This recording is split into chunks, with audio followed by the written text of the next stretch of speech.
Bonjour à toutes et à tous. Nous sommes des étudiants de 3e année commerce, groupe 4 à l'ENCG Stade, Lina Sarort et Marwa Oumhani.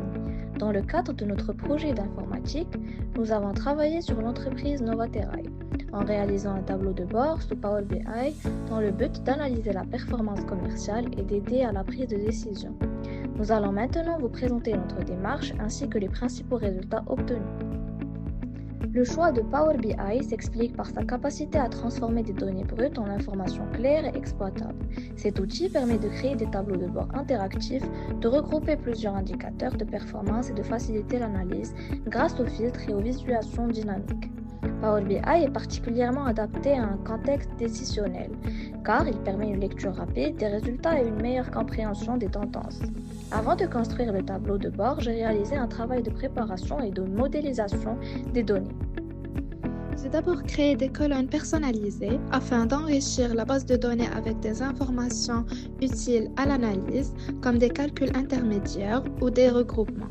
Ensuite, j'ai utilisé des mesures d'axes qui permettent d'effectuer des calculs dynamiques en fonction des filtres et du contexte d'analyse. Ces mesures ont servi à calculer les indicateurs clés de performance tels que le chiffre d'affaires total, le nombre de commandes, la quantité vendue et le taux de commandes annulées.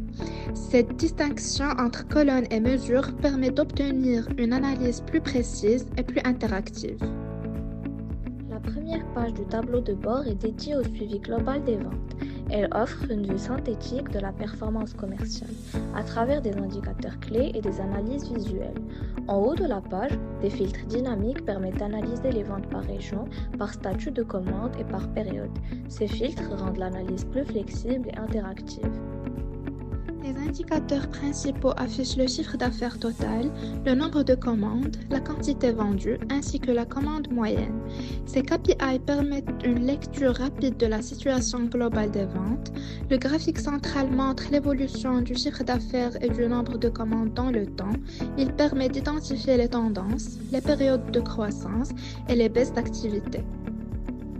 Les graphiques complémentaires présentent la répartition du chiffre d'affaires par région et par catégorie des produits, afin d'identifier les segments les plus performants. Enfin, un tableau détaillé affiche les commandes avec leur montant, quantité et statut, ce qui permet une analyse plus opérationnelle.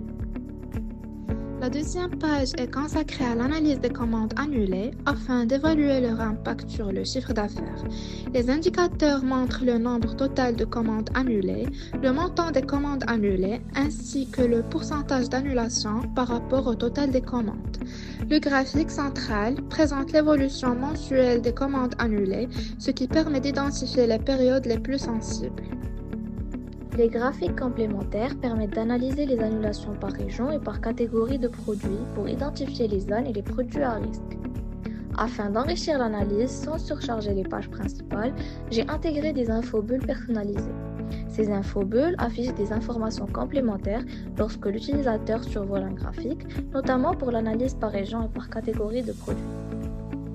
Pour conclure, ce projet montre comment Power BI peut être utilisé comme outil d'aide à la décision en combinant indicateurs clés, analyse détaillée et interactivité. L'utilisation des mesures, des filtres et des infobulles permet d'obtenir une analyse complète, claire et structurée, facilitant la prise de décision.